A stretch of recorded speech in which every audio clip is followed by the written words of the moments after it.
Morning, everyone. Polly and Patty here from Streamtime. Morning, Andy. And Andy. Good morning. Welcome, Andy. Actually, afternoon now. Yeah. Already. Where are you 12:30 here. anyway? Yeah, Christchurch. I'm in Christchurch. Mm. I was Cool. gonna say I've seen that backdrop a few times in a few videos before. Yeah. AJ. Yeah. Welcome everyone to this morning's session. So this morning's session is more of an advanced webinar suitable for managing directors, business owners, or the team leads. We are talking about how to set growth targets and increase your business profitability.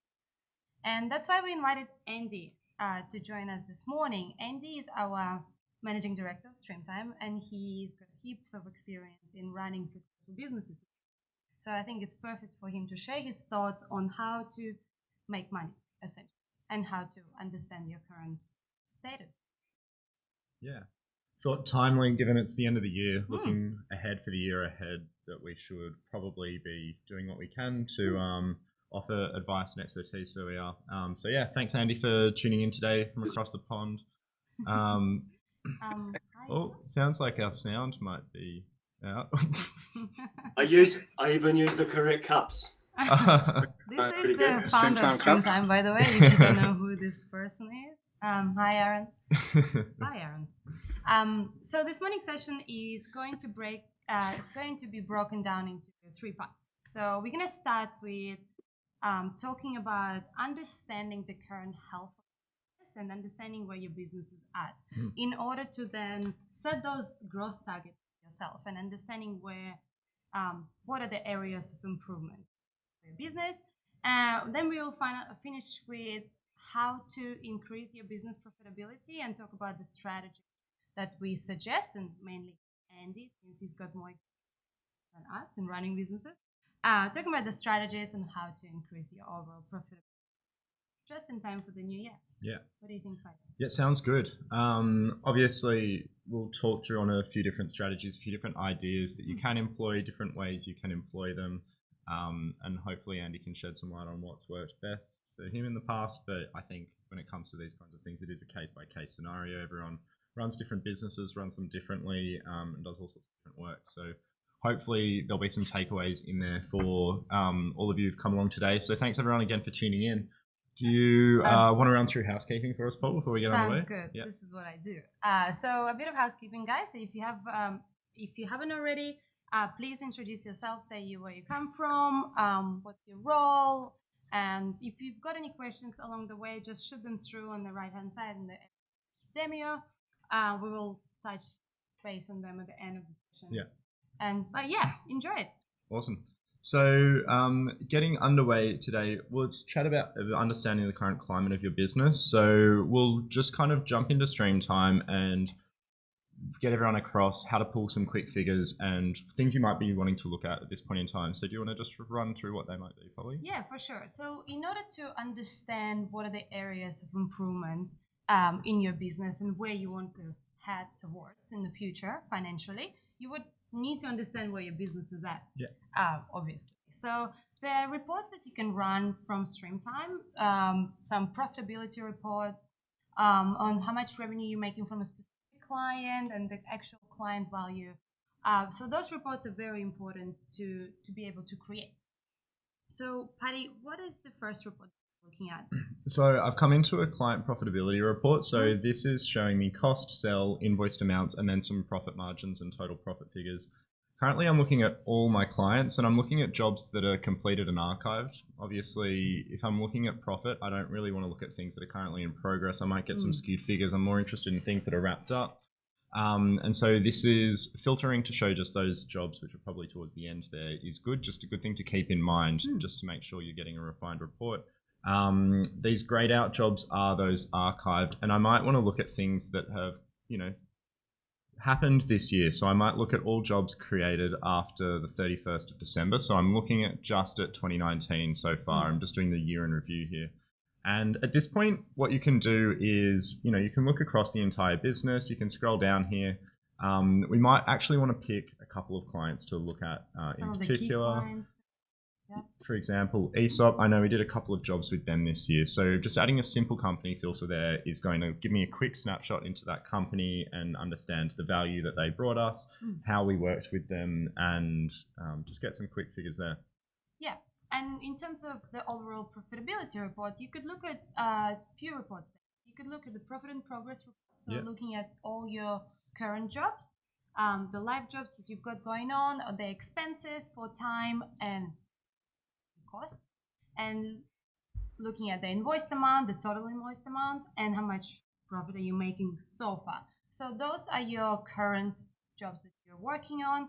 Perhaps you could filter this data and look at your finished and completed and archived jobs as well for say 2019 for the whole year, by doing the same thing as Paddy showed. So understanding where your company is at this stage is crucial. Totally. And getting these totals down the bottom here is just giving you that quick summary. So in terms of getting a snapshot as, for the business as a whole, that's the best place to go. We can also tell you how many jobs you've got in that list at any point in time as well. So you're able to kind of gauge the volume of work that you've taken on in the last year. You might even want to compare that to the year before. And if you can kind of identify these trends in growth, then that might be an interesting thing to kind of consider as well. Other areas we might want to look at in terms of the current climate of the business, if you are using different job labels to reflect different types of jobs, then that's another useful way to pull apart or extrapolate that data in different ways. For example, if you're working on branding jobs, then you read my mind. Then we can always add another job label here to just look at those branding jobs and then assess the value of those together collectively. That's just helping you kind of look at the different areas of business that you've got. If you've got strong label conventions kind of set up, then that's going to be a really easy way to segment that data. No reason you can't pull that into a CSV as well. And, do some more with it, create some beautiful graphs, charts, all the rest. Lastly, if you measure your profit by time that your team spend on specific jobs, so you could look at what are the where does your team time goes for this whole year. Perhaps understanding what is the most expensive item, service within 2019, and whether it is profitable or not as well. So what Paddy is doing, you just time report by the item name in 2019, let's say. And we can even look at it ascending. So looking at what are our items, what are the most expensive items that we are selling, and how much does it cost us, and what we're selling. In this particular case, it looks like there is a correlation between our hours and the amount that's being sold for. That's probably indicating that we're using more hourly based pricing models here. If you do tend to work on value-based pricing models or fixed rates, then you might want to select this list to descend by the hours, the amount of time worked, so you can actually look at where the greatest amount of time is being spent or even the cost is being spent. But then if you want to see where the greatest amount of value is, then roll down using that sell amount to see where the largest chunk of the work that you're selling is currently sitting, and also at a high level, just understand what that's costing you too. So those are different examples to create and to understand the current climate of your business. Andy, I've got a question for you, if you don't mind. You've been quiet over there. So how often do you think you should be revisiting those reports as a business owner or as a managing director? So I guess if you're running the business and you've been able to kind of successfully keep out of the weeds a little bit as well, then I'd be looking at these numbers on a daily basis. And you actually showed, well, I think it's maybe this report here actually, which is really interesting, because if you can show this for a specific period, you can actually look. There's always times in a business where it feels like you're busy, and it's like everyone's running around, but busy doesn't mean profitable. And so looking at these things in terms of like, where are we spending all of our time, and is that actually making us any money, is a really good thing to try and keep a handle on, because it is, sometimes you just assume that, great, we've got lots of briefs in and we're really busy on stuff, but you could have everyone could be busy. We could have 2/3 of the studio working on pitches and pro bono work, and suddenly that's going to hurt you at the end of the month. And so there's things like that you got to be quite careful with. And I think it's not just how busy you are; it's how busy you are on work that's going to get billed. So I would, as we do even the stream time, you're looking at numbers every single day. And I've spoken to a few business owners, in fact, as well, while I've been over in New Zealand, and I think there's quite a nice like business owner thing, which is some still prefer to send out the invoices themselves, rather than like the bookkeeper will still do reconciliation and that kind of stuff. But there's something quite nice about sort of getting to the end of the month and just sending off your invoices, knowing that you're hopefully going to get paid. Making it rain. Yeah. From your experience running different businesses in the past, what is the biggest indicator of a healthy business? Bit of a business 101 here. Yeah. So I mean, ultimately, you can't go past profit, obviously, otherwise you're not going to be able to pay people. I think knowing your break-even point is key. So trying to understand like what is the number that when you're hitting the break even for the month, and also like what point do you hit that break even point? Do you hit it on the last day of the month, or do you hit it on the 15th day of the month? Is that in terms of like an invoiced amount, so revenue that you're pulling back into the business? There's two ways of looking at it. So there's one which is that your cash flow and what you're going to be billing that month, and so then you understand what revenue is coming in that you're basically offsetting against cost. The other one is looking at the amount of billable revenue being worked. So that gives you a good understanding of, you could have your normal sort of budgeted hours might take you to 200 grand a month, right? But if you're then billing, if you're doing the equivalent of 400 grand a month, that looks really good for your business. That looks like a nice, healthy profit, but it's actually an unhealthy profit in terms of what it's doing to the people in your business, because it's just not sustainable to run at that level. So there's things with margins where it's like margins are great all the way up to a point when actually then they're not, and they're starting to have a detrimental effect on the people that are working in your business. So, I've spoken to even friends of mine working in New York who would go, we're really busy, everything's fantastic, and we're making a 75% margin on work, but they're working weekends and late nights, and that's not sustainable. You don't need to make a 75% margin. And so achieving a more sustainable way of that growth, I suppose, or at least those work trends and setting trajectories, I assume that looks at like utilization targets for non-billable time versus billable time, and then sticking to those.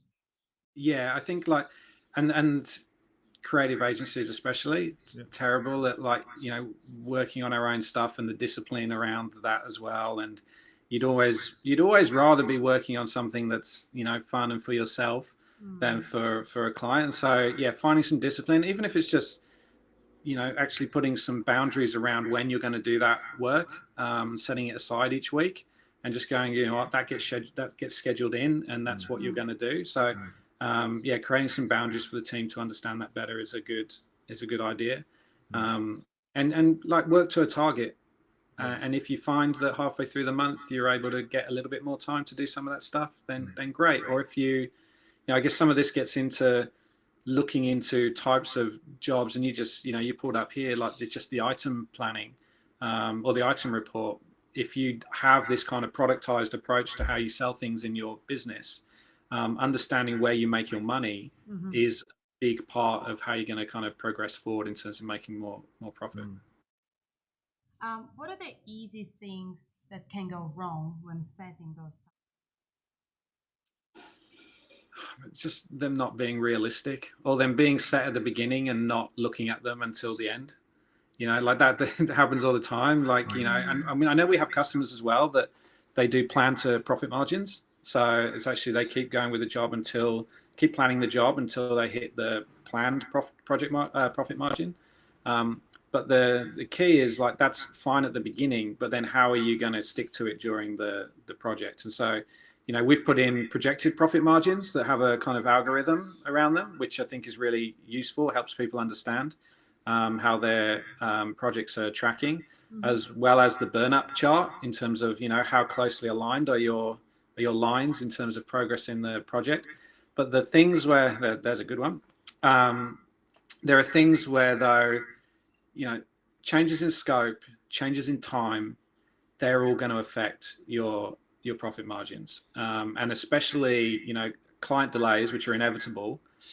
You've got to look at what the implications are of those delays for the rest of your business, not just on that job. And so I think that a lot of time gets spent on looking at profit on jobs, but sometimes that doesn't get looked at in the context of the profit in your business or your team overall. So yeah, it's probably worth going through these profit margins, which is in beta at the moment because we're still playing around with it and we're looking for feedback. Yeah, of course. So the planned profit margin. So there are two figures here which we've introduced onto this little summary at the top of your job details page. We've got 46% a planned profit margin here. That looks at everything that's set up on the job plan, looks at the budget on the job, and tells us, based on all of the estimated costs, the resources that we had assigned to that job at the start, what was planned, what did we kind of set out on this job hoping to bring back in terms of profit. Now the figure below that is working a little bit harder. It's looking at the progress of the project as it's tracking along, and it's weighted based on the proximity to the due date, the status of the items that are being worked on, to give you a figure that is trying to indicate how close you actually are, or what your actual profit margin is most likely to be. As you're getting towards the end of that job, it's going to get more confident, as it's just a bit more trusting of the data that's already in the system. So we advise there, in this instance, it's high confidence. The job's due tomorrow, so not too much can go pear-shaped, hopefully, between now and then.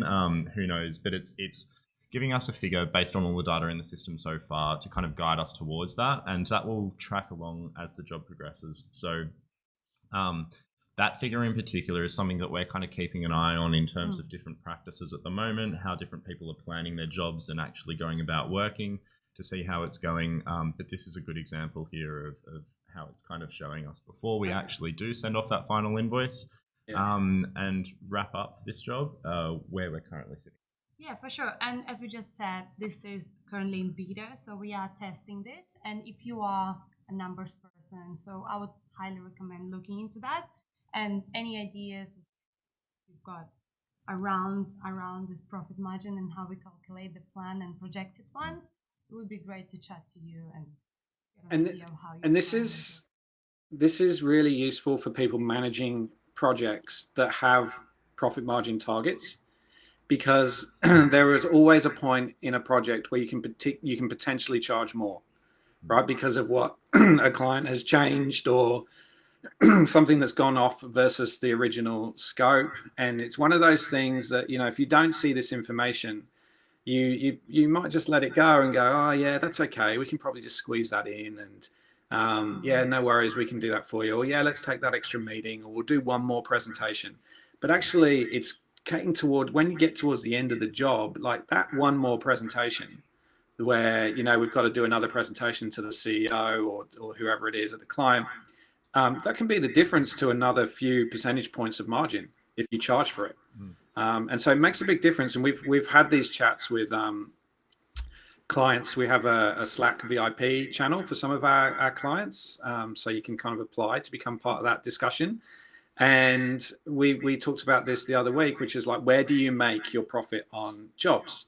Do you make it up front in terms of this sort of fixed price concept phase, in some cases where you've basically got to try and crack an idea, and if you crack it quick, your quid's in, and if it takes longer, then it takes longer and you're digging into your margin? Or do you make that profit at the end where actually you're literally charging for time and you're working off the margins that are already built into your rates? And so every time you take a meeting or another piece of collateral gets added to the brief, that's where you can start to make more of your profit on the job. And so I mean, in your experience, Andy, what are some strategies that you've employed to, I mean, in your creative experience working for branding agencies, creative agencies, what are some things that have worked for you, or what are some maybe horror stories, things that haven't worked? So horror stories are much easier to tell, probably, as I'm sure a lot of people would agree. There's always those jobs that they start bad and they never get better. In fact, they only get worse. And they're jobs where there's two types. There's one where just the creatives see it as an amazing opportunity and everyone wants to work on it, and so everyone just throws time at the job.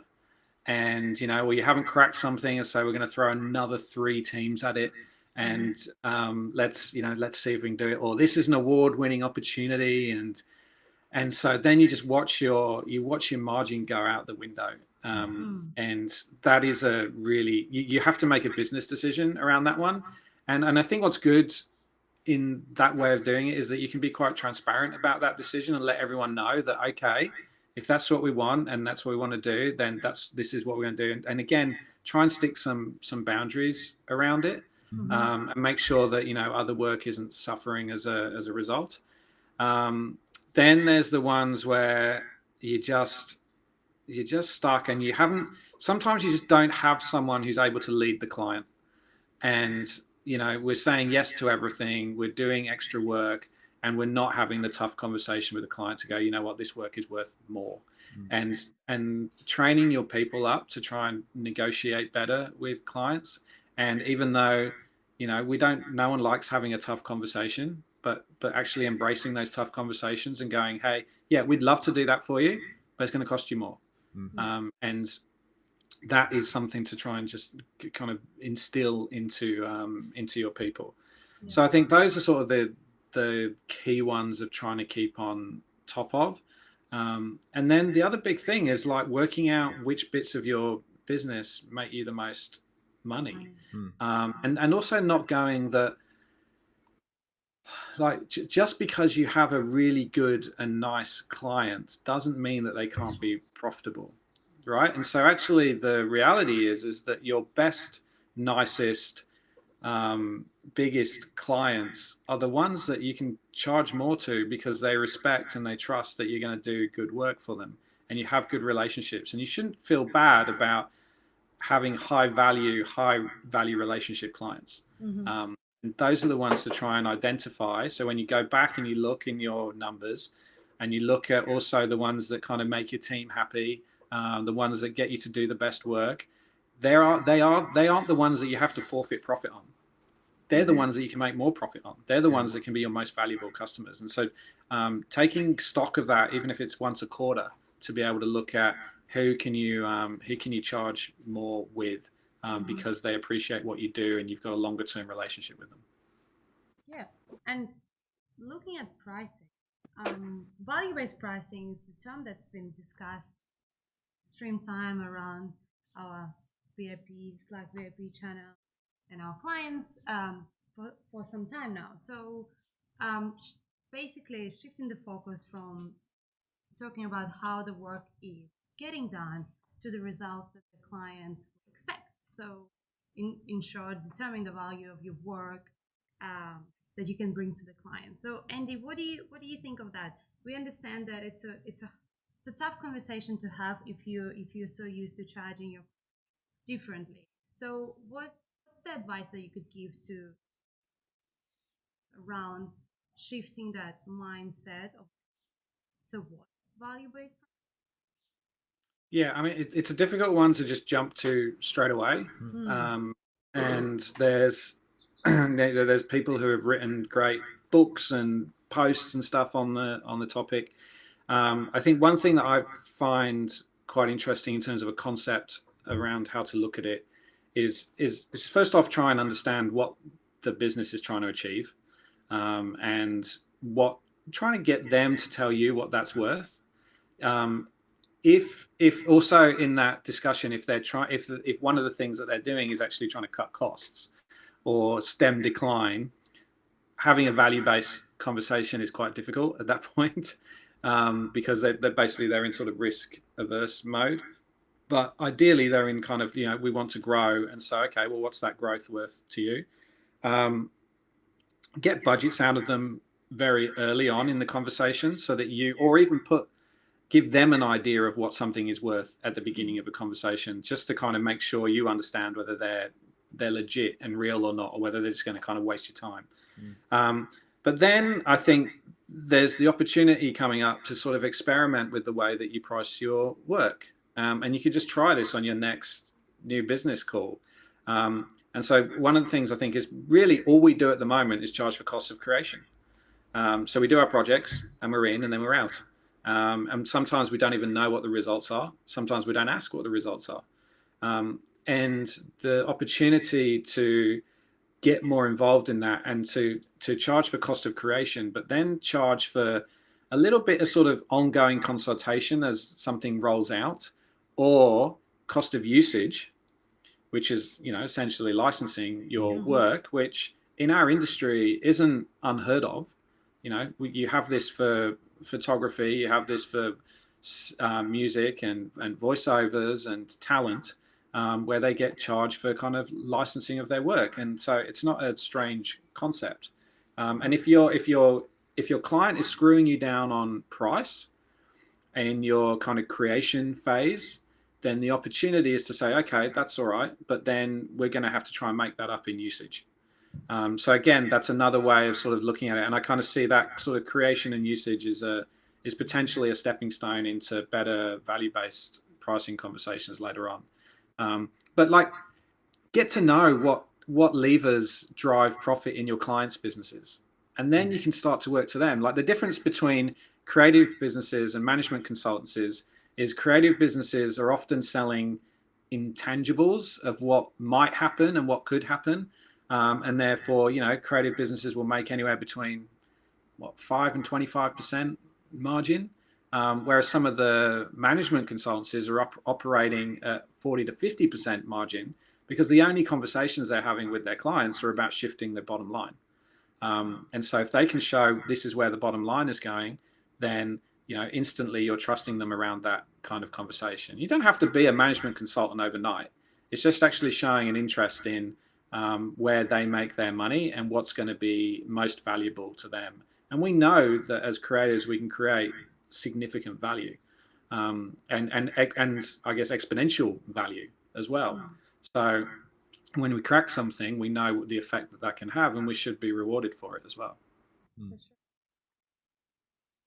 Cool. Well, in terms of strategies for increasing profitability, I think we've covered a whole bunch of different things there, which has, given us plenty of food for thought. So thanks for Andy for diving into those. What we'd love to touch on. I've got a question quickly, actually. Yeah. Who would be up for a 20% button in stream time, which is just on any invoice, you could hit this button that says 20%, and we just average out an extra 20% on your fees across your invoice as an easy, quick way to just bump your pricing up. Ben, yes, he's up for it. And anyone else, stick your hands up, because that's something there's some things that you just go, I wonder if you could just do that. And we could potentially 100%. There we go. Yes, brilliant. Well, that'll be coming then at some point. And I'd love, anyone's got any questions as well on any of this stuff, feel free to just chuck them in there before we go as well. Before we go, I think we just want to run through a couple of practical things you can do in stream time to get yourself best for profit, and for sitting to those plans, or those growth targets. One thing is, on a project basis, running the job cost report at any point in the project, particularly at the start, if you are working towards profit goals, profit targets, percentage margins, then run the JCR at the start. We give you a really dense breakdown of the estimated profit and cost on an item, and even team member level if you are going to that depth. Is that PDF showing there? Brilliant. So at the top here, we'll give you a summary of the entire project, the planned profit. This is all based on the fact that we've got team members assigned to items. Depending on how granular you are with planning out hours, against those team members or particular people doing certain roles, then we can guide you towards an estimated profit figure on that job. We do break this down at an item and team member level as well. And of course, as the project progresses, as things get tracked here, we'll allow you to compare the estimated versus the current stance of that profit margin. So you've always got that as a point of reference from where things started. So that's a really key thing to keep in mind. There's nothing stopping you from doing that on every project before you get it out. If you are saying on these projects we're working to a 35% margin, for example, make sure this can act as your point of truth then before you're getting underway. And if you're only at the planning stage of the job, adding a budget as well is very important. Otherwise, we won't be able to predict the margin that we think you will be making from the job. So as Patty said, granularity in that job plan ensures that JCR figures, the job cost figures, will be more accurate as it can be. And we recommend running that report at the beginning of the project and as the project progresses, so you could see and gauge how much you actually make. Absolutely. And the only last things to kind of touch on there are thinking about, in terms of setup, team cost rates. Make sure that they're all up to date. It's the end of the year, so good chance to just make sure if anyone was promoted this year, received a bump up in pay, their cost rate will have shifted. And if you haven't had the chance to go back and update that in Streamtime, now's the perfect chance to do that. So go and review all of those, make sure that everything's set so that you know for the year ahead you're going to have the tightest figures possible. Checking your items and expenses list too, making sure that all the services you're selling are set up there with the right rates. And you know, if you are increasing those rates, the new year's as good a time as any to do that. Easier to have those conversations with your clients. There's going to be a lapse between work, so they might not even realize, and it doesn't have to be a big shift up in rate or increase in those rates. Something like a few percent can have a massive knock-on effect throughout the entire business. So minimal shifts here and there can just help put a bit more air in those tires. And was there anything else? There's a question from Kevin in the chat around profitability on retainers. Yeah. So, I mean, I might just start it off, but I think, Patty, you've done this work with a few customers, I think, around reporting on retainers. Yeah. So, you know, retainers are awesome until every single thing gets shoved into them. And then, you know, it becomes a way of a client basically having their cake and eating it. Yeah. So I think I sort of have a love-hate affair with retainers. It's good when we keep them under control. They're actually more profitable when you are very clear on what's not in the retainer, and that's where you kind of make the money on the other stuff. But Patty, I know you've done some work on. I mean, labeling is a good way of managing retainers. Yeah. In terms of how, and Kevin, maybe we can have a chat later on how you've got these retainer jobs set up and how you're working to them. But the best way to kind of report on retainers in here, I've got 100 different reports here. I'm trying to find one quickly that says, there we go, stream time retainer.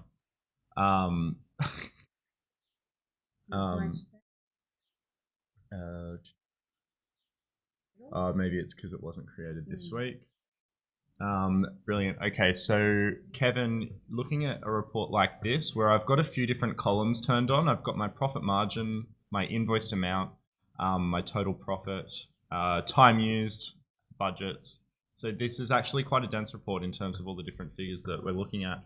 But ultimately, the summary along the bottom here, along this bar along the bottom, is what's going to give you the figures you're going to need to review that retainer as a whole.